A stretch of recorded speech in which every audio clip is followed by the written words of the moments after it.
Hello, and welcome to Let's Talk. I hope to introduce you to some of the interesting people who live here in East Hampton, and today my guest is Dick White. Dick grew up in Montauk, and he remembers when Montauk was just a sleepy little fishing village. I can't wait to hear what he has to share with us about the wonderful childhood he had in one of East Hampton's most charming hamlets. So welcome, Dick. Thank you very much, Barbara. You're very welcome. I'm so happy to have you here. As you know, I ask my guests to send me photos, and then we talk about the photos and what they mean to you and how they impacted your life or what they meant in your life. So, the very first photo that I have is of an iconic building in Montauk, which is what? Well, that's my old homestead. My grandfather opened that pharmacy about 100 years ago. In 1925, he came out with Carl Fisher, and they opened White's Pharmacy there. And the store next to it, going to the left, was a movie theater. At this point in time, it was the post office, but originally that was the entrance to the movie theater. Over here?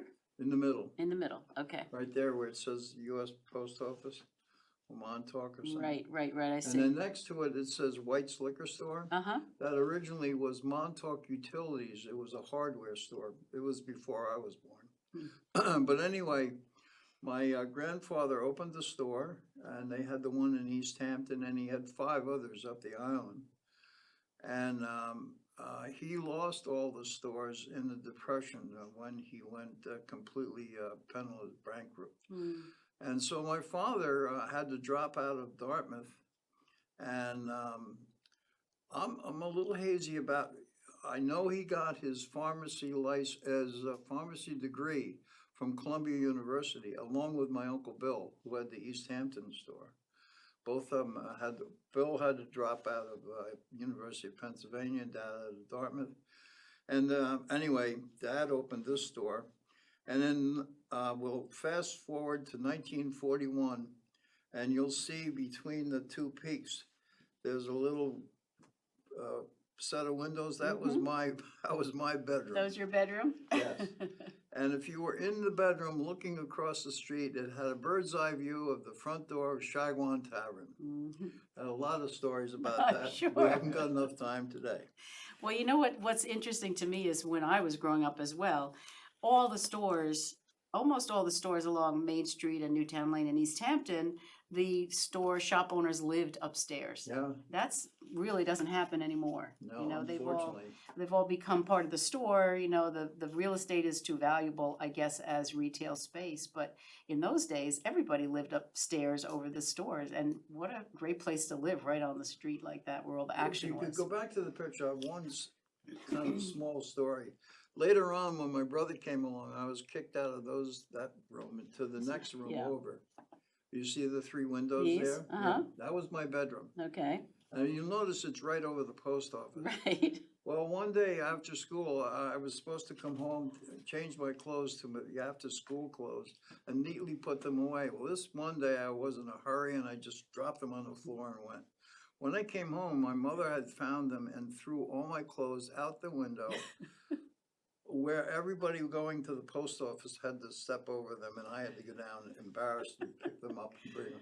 Needless to say, my room was picture perfect ever. Much neater after this. See, your mom was a smart lady. Yes. She was a smart lady. I have another picture of White's, which is a fascinating picture because I, of course, was not alive during this, but you know, I've heard so much about it. So you tell me about what this is. Well, I was born in 41, and that was, of course, 1938. And that's the day after the hurricane. And my father had gone into New York that day, the day of the hurricane, to get the liquor license for what was to be White's Liquor Store, which was the end building. And before he could get back, he had someone in the store handling business of that day. And in the height of the storm, whoever the fellow was decided it was safer at Shagwan Tavern than it was in the drugstore. When he opened the door, that's what happened. Everything blew out. The pressures equalized, and it blew out the whole wall, windows, and so forth. Wow. That upstairs part, right? Yeah, that was my father's bedroom. And that window is out. I can see that. So he couldn't come back that night, because everything was cut off in the peg. Mhm. He found that the next morning. That's what he found. And, that whole lot next to the building there is where all the stuff blew out and was in the vacant lot. Hmm. And people helped themselves to it, of course, before he got there. Wow. Then he patched up the wall, and it's the same way today. Yeah, so many stories about that hurricane. Yep. And of course, there were other hurricanes where Napeague was covered and they couldn't get through. We actually have home movies at our house that my father had taken during the 50s when the same thing happened. Yep. They were trying to get trucks through because the water was across the road. I often wonder what's going to happen the next time we get a hurricane like that. It's going to be not the same because there are a lot of houses in between there. We think about that quite a bit at the fire department because obviously we take a lot of ambulance calls. Sure. And what are we going to do when that happens? And probably we're going to have a big excavator come and take the stretcher across, Right. because they're the only things that'll get through. Right. Yeah. Yeah, it hasn't happened in a long time, but yeah, we're way overdue, right? Yeah. Okay, this is a great picture. I love this picture of these boys.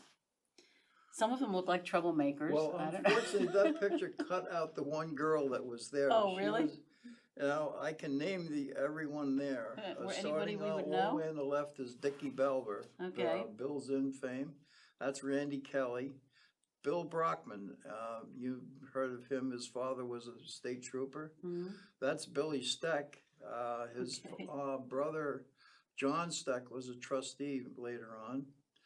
That's That's yours yours truly. Yep.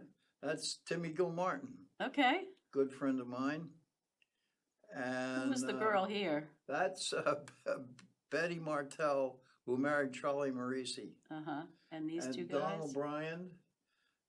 And that's Randy Kelly. I'm sorry, that was Baker Tuttle on the left, way over there, and that's Randy Kelly there. Okay. That's the 5th and 6th grade, actually the 5th grade. Mrs. Barnes, Otis Barnes' wife, Mm-hmm. she was the 5th grade teacher. And she took that picture up at the Boy Scout cabins, which was from the school. It was about maybe 3/4 of a mile west in the woods, Mm-hmm. which was woods then, not so much now. And Now what were you doing there? Because there was a girl there too. She was in the class. But, oh, it was the class, We but not just the Boy took a hike. Scouts. I see. You took a Mrs. hike from Barnes said, school. yeah, Gotcha. maybe burn off some of that energy or so, you know. Well, speaking of the school, I think that's the next photo, and I love this photo because we can see how unpopulated Montauk was, for so many years, because now you would have a hard time picking that building out of all the buildings that are surrounding it, right? Well, including the school, I mean, that's 1/3 the size of the Yeah. existing school. Mhm. And I counted the other day, there were 47 cars parked there for an average class day. Yeah. With teachers, janitors, assistants, and so forth. So how many were in your class when you came to East Hampton High School? How many were from Montauk? 7. 7? In those days, there were 4 classrooms. Each classroom had 2 grades in it. So in the 7th and 8th grade, which was the last 2 years, there were 15 kids, 8 in the 7th grade and 7 in the 8th grade. Wow. And we had 4 teachers. And the 4th teacher was also the principal. He was Kenny Ross from Springs, was the principal when I was in the 7th grade. And a fellow by the name of John Morales was the principal when I was in the 8th grade. And was the new highway to Montauk at that point? Because Oh, that yeah. was in the 50s, right? The new highway that came? Or 30s. 60s? No, when they put the brand new highway, the new 27, not the old one. But wasn't that in?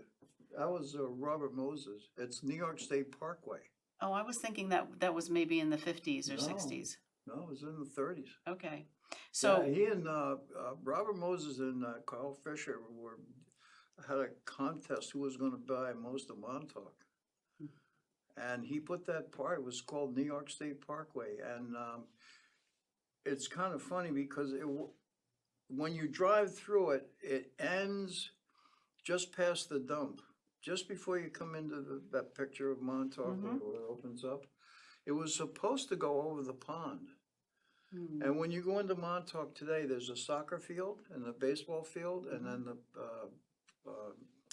skate park. That's in the old right-of-way for this parkway. Okay, And then it comes out again just before the ranch, and it's Right. parkway out to the lighthouse. right, right. But that was in the 30s. Okay, so you didn't, it wasn't a terribly long trip to get to East Hampton for school every day, half an hour maybe, what? Oh, yeah, I guess, but Yeah. every day. Every day, I know, Yeah. back and forth. Did they have the late bus then, like they did when I was in high No. school? Yeah, This is the late bus. yeah, so if you We used wanted to to do hitchhike home. sports, you had to Oh, hitchhike yeah. back and forth, oh, yeah, that must have been But it hard. was very common. We used to hitchhike from Montauk to go to the movies Mm. and to go up to East Hampton, a common thing. Yeah, well, everybody knew everybody, Yeah. so they would see you on the road and stop and pick you You up. and- learned very quickly you did not want to get a ride that dropped you off in the middle of Napeg. Hmm. Because if you were there on a winter day and you're waiting for a ride, the cars are going 80 miles an hour, and by the time it registered who you were, they said, well, the next person will get you. Right, So if they weren't going all the way to Montauk, we would get out by DeSuno Motors. okay. Which is in Amagansett, for Right. people who might not remember that, that was Yeah. on, at the very end of Amagansett, civilization, Yes. right? And then you got to the stretch. So then if the car stopped, we would say, you're going all the way to Montauk, then we'd get in. But if they said Napeg, we'd say, thank you very much, we'll wait. Okay, so now I have, two photos. That's the old Fish Shangri-La, which was a fishing port, if you will. Right after the Navy left, that was the torpedo testing site from Okay, the big 1940. building, right here. Well, that was the hangar for the planes that had the torpedoes under Okay. their wings. Mhm. And the Navy took over that. That used to be the village of Montauk. And when the Navy came, they kicked everybody out of there. And they built the torpedo testing site. And then after the war, Gene Goebel bought it and made it into a fish Shangri-La, Mhm. which had a very big restaurant and so forth. And the other photo is typical. Billy Steck and I would go down when the boats came in, and we would fillet and gut the fish for a nickel a fish. Mhm. Billy, on the other hand, was very good at filleting. I wasn't. He got a dime a fish to fillet them. Mhm. Now, And you might be old enough to remember, the Pelican. Because it actually happened in October, I was born in March, so I remember hearing a lot about it as a child, but you must have remembered it, which would have been in this area, right? It was in that area. In that area. Yeah. Yep, the Pelican, unfortunately, well, I was at my grandmother's house in Port Washington when it happened, but I was home the next day. Terrible And there thing. was a pall over the whole I community. can't even imagine. Right now, we have a memorial to the Pelican out at the I saw that. lighthouse. I saw that, and that's great. And we had relatives, ancestors of people who had died on it. Mhm. There were 64 people on that little boat that went Mm-hmm. out that day, and 40-some died. For those who maybe don't know about it, the Pelican disaster was a famous disaster that happened right off of the Montauk Point. Right in front of the lighthouse. Right, where the ship went over with all the fishermen Yeah, on it. It was a yeah. stormy day, and they couldn't get in, and one of the engines went out, Yeah. and they ended up losing, how many people? 42 people. 42 yeah. people, so people can imagine in a little place like East Hampton that was a huge disaster. And because of that, almost immediately, there were new restrictions put. Right, You could never have that many people on a boat. right, I know everybody had to have a life preserver. And the doors to the cabin had to open out. Mhm. One of the problems was the doors opened in and the people inside rushed and they couldn't get the door Oh, yes, open because there were people pushing them. Right. And by then they drowned inside there. Tom Clavin wrote a great book about it called Dark Noon, right? Yeah. And if anybody's interested in that's a book that they could get to read about. It's a fascinating book and gives a lot of detail like that, which I really enjoyed reading about because I had heard so much about it growing up. But you got to come out to the lighthouse and see the memorial. It's done in glass, where the boat is etched on it, and when you stand there, the boat, you look through the boat and there's Oh, the that's ocean. great. That's where it was. That's great. I have been out there a couple of times in the last few weeks, but I haven't been out there. I was there in the summer with my grandkids before they did the You have a memorial. lifetime pass to I it. do, and I use it. I do. Good. I make sure I use it. I love going out there. Your grandson was there I Sunday know. night. It was very exciting to see him playing there. And what a beautiful area with the watching the surf in the background and hearing the Wow. music. It was really wonderful. It's a wonderful, wonderful place. And I often think about my ancestors living there It was and a what lot that must have different. been like. Yes, yes, very different. Okay, so this is This is the surf club. The Now, surf that's club. the old surf club. That was wiped out in, well, the cabanas on the sand beach, they were wiped out in the 53 hurricane. And the next set of cabanas were Horseshoe. And I worked there after I was relieved of duty and my apprenticeship was over at White's Drugstore when Al Ratina bought it. And I was a lifeguard and a cabana boy there. okay. I again I love the aerial photo because it shows how Montauk was so undeveloped Oh, and yeah. there was so much room there, and now you would never see that. It That would was be a very, very crowded either 4th of July weekend or Labor Day. it would- 'Cause and to us it doesn't look very crowded at all, but you can see people on the beach here and a lot of cars. So yeah, that's a great photo. Let's see what else you brought me here. I have two photos. Oh, Oh, I love to talk that about was one this. of my Yes. favorite days of my whole life. That was the last real cattle drive in Montauk. Montauk existed for a couple of 100 years as a grazing area, as you know, for Right. the East End. And the Dickinson boys kept up the tradition. And one day every spring, March, April, probably closer to April, May, they would bring cattle up from Texas by car, by railroad. And they would come there, and at night they would offload the cattle in a makeshift corral with snow fence, Mhm. where they would water them and hay them. And then at 3 o'clock in the morning, we'd saddle up at the ranch, ride to town, and then they'd open the gates, and then up Edgemere Road we would go. And you have to visualize there was no ball field, no post office, no hotels, no. We cut across the corner and across Mrs. Webb's lawn and prompt Laurel her flowers, and then turn left up the highway. So if you wanted to go east, while we were before Westlake Drive, you could go over Flamingo Road and come around. But after that, you had to wait until we got to Eastlake Drive for the pasture. And so what is this in the background here? That's the barracks for the naval torpedo testing. Okay, And the other building is the railroad station. okay. And that other building in the foreground was the old Railway Express building where, This one here? yeah, that's where all packages came. Wow, But go back to the other picture. Yeah. I'm gonna point out some people. okay. This is Finn Dickinson. That's Nancy Dickinson. That's me there holding my horse. Let me see. Right there. Right Yeah, here? that's me. Okay. And the other one next to me is John Likey. And then next to him is the famous James Hewitt. Okay, I know who that And is. then there's Craigie Tuttle and Barbara Dickinson. Who's this with the hat? I love the hat. Old Man Hunting. Yep. And back in the back is Pat Stanley and Jack Dickens's wife. I thought Yeah, I Jack, love- there's Jack Dickinson. I love there. that there were women too. It wasn't That's just a, Pat Stanley and Betty Duryea. oh is yeah? the last one back. Oh, back here? No. No, keep this going. one? No, one more. You almost had left. Left. Bingo. Okay. That's Betty. Wow, that's a great photo. So that was the last time they did that. That must have been After that, fun. they used to truck them in. That must have been fun. Oh, it was. I can imagine. And how many miles was it from the train station to where you took Probably them? about 5 the miles. ranch.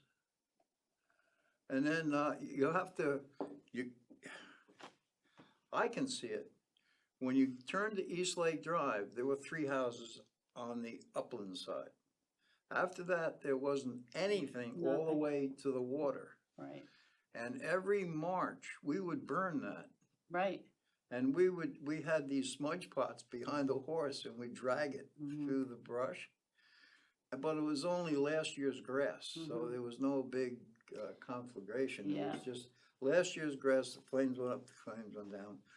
There was nothing to burn other than that. There were no Right. houses or anything, and then just No burned right to the trees. coast. Yeah. And it would be black, black. And then would come the spring rains. And then the green would come up. And you could almost feel the green. It was so intense. And then we bring in the cows, and it would be pastures, different pastures where you'd separate them. And they'd be in a pasture for, say, 3 weeks, and then you move them to another pasture. I know I took the grandkids down, I told you, to the lighthouse this summer, and I said to them on the way down, I said, you know, when your great-great-great-grandfather was the lighthouse keeper, there were no trees here. You could see the water on both sides, you know, you could see forever, and it's just amazing to think about what that must have been like. One of the best things that happened photography-wise was when the Army moved there with Camp Wyckoff and Teddy Roosevelt. And well, Teddy being a PR guy, he had hundreds of photographs made of Montauk. You can't find a tree anywhere. Right. Nowhere. And it was from hundreds of years of grazing of different animals. Well, yeah, and I know my great-grandmother used to talk about how, not to me, but she told stories about how from the lighthouse they could see all the way into the village and knew when someone was coming for miles. Oh, yeah. And they knew they had to be coming to the lighthouse Right. because where else could they be going? Yeah. So they would put a cake in the oven or, you know, something to eat so that by the time they got there, they'd have a snack of some kind for Right. them. So it must have been something else. Oh, I remember in those days, there was no bank in town. So every other day, my mom or dad would go into East Hampton to Osborne Trust Company to make a deposit. And I remember complaining to my father, Montauk never had trees, but it was East Hampton had lots of trees. Lots of trees, right? Yeah. And well, the last picture, My love. we both have a special place in our hearts for this Yeah. place. So tell us about your connection with the lighthouse, because you've been very involved with the lighthouse, the preservation of the lighthouse, and the, you know, everything about the lighthouse. And you've been on the Montauk Historical Society board, and tell me about that. Well, actually, it started back in 1984 or 85. The Coast Guard put out a thing in the press. They said they were going to decommission the light. They were going to deactivate the light station, which meant they were going to remove all their personnel. They were going to put plywood on the windows and a padlock on the gate. And they were going to automate the light and automate the fog signal. So their mission was accomplished. I read that story, and one day, it was probably November, my wife Betsy was on the MHS board, and she was going to her monthly meeting with Peg Joyce and several other women, Lena Greenwald. And I said, don't call yourself a historical society if you don't take over this place, because that plywood is only going to last about a week and it's going to be destroyed. Well, she came back from the meeting and she said, I got good news and bad news. The bad news is you're going to be in charge, and the good news is we're going to take it over. Well, that was like throwing Brer Rabbit in the briar patch, because Right. I love that place. I mean, I might go back to my father. You know how some kids get the choo-choo train on the airplane? Well, mine was the Jeep going up the stairs of the lighthouse. Anyway, one thing led to another. We wrote a letter to the Coast Guard. They had to put it out to bid, and we were the best use, since we wanted to open a public museum to everybody. So we took it over in 1986, opened the museum in 1987. And that's 30 some years ago, whatever it is. And we've had over 3 million visitors. It's over 100,000 a year, right? Yeah. That's amazing. I mean, there's nothing else on the East End, I don't think, that gets that kind of visitation in terms of historic buildings. But that picture, believe it or not, is old. And that building there is the third keeper's dwelling. And that's where your relative, Captain Scott, lived. Right. That was built in 1860 with a keeper and assistant keeper. Well, now the colors are Coast Guard colors. We brought it back to white with a red roof. And the tower just went through a complete rehab where we pulled every stone out and put it back. And they had an expert come and he said the grout that we had been using was the wrong grout. We have to go back to the 1797 grout, which is Wow. a limestone. We put it all back in, it's been repainted. And in 1988, the Coast Guard took the 3.5 water lens out Right. and they put this wimpy light in. And I spent 15 years fighting with the Coast Guard to put it back. Well, we finally got it back 2 years ago, and it's so beautiful. It's so beautiful, and the building looks gorgeous. I mean, the restoration was just beautifully done, so. And I have to thank, I can't thank everybody, but Nick Racanelli, who inverted himself to get the right people there to do the job, and he raised $1 million, and he saved us $1 million by getting the right people. And the people that have donated millions of dollars to help us. Yeah, it's wonderful, and that's your legacy, I think, I really do. It's a wonderful thing that you've done. Riverhead Building Supply donated the red roof that's up there now. Wow, that's great. I know I've forgotten a lot of people, and I'm sorry. That's okay, we're running out of time. I do want to ask you a couple of questions quickly before we end here. First of all, what was your favorite thing about growing up in Montauk?